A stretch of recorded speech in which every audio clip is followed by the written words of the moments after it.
Even with all of the games I've played on Switch this generation, I can still count on indie developers to surprise me on a regular basis. When people bemoan the lack of creativity or anything new in the gaming space, I'd argue they just aren't looking in the right places. In the case of Lullaby of Life, perhaps its very colorful and somewhat unusual-looking blob-like characters aren't what they have in mind, but dismissing the game out of hand for its appearance is a mistake. With its beginnings reminding me a bit of the classic game Spore, you'll start out as a little blob whose only ability is to create the sound of a single note.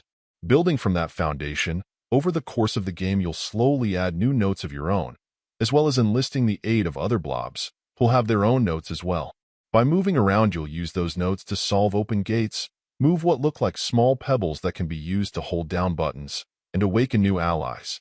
Since it's a wordless game, it's critical that everything you do can be reasonably intuitive, and thankfully the developers have done an outstanding job of keeping things simple and pretty consistent to avoid much confusion as you progress. In order to keep the game from being a bit one-dimensional like a box pusher or a simpler experience in that vein, what helps add to the charm is the use of simple musical notes that are tied to yourself and the other blobs who'll join you. With each note signified by a symbol, you'll need to execute sequences of matching notes in order to unlock or reveal things.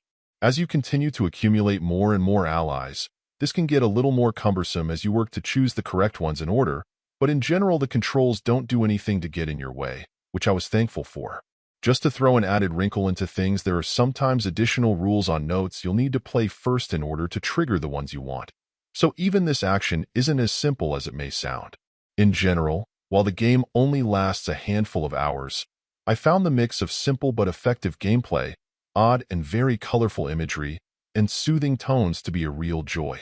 Perhaps it could seem a bit too simple for people looking for a headier challenge, but while on paper it sounds easy, in practice the further you go the more you'll need to pay attention, and at times make leaps of faith as new ideas and types of puzzle challenges are introduced. This was a wonderful surprise of an experience that consistently put a smile on my face, and it's one of those dark horse indies that people shouldn't dismiss or overlook, as there's something pretty magical about it. Overall, my final score for the game ended up being an 8.8. And if you're interested in picking it up, it's currently available on the Switch eShop for $14.99.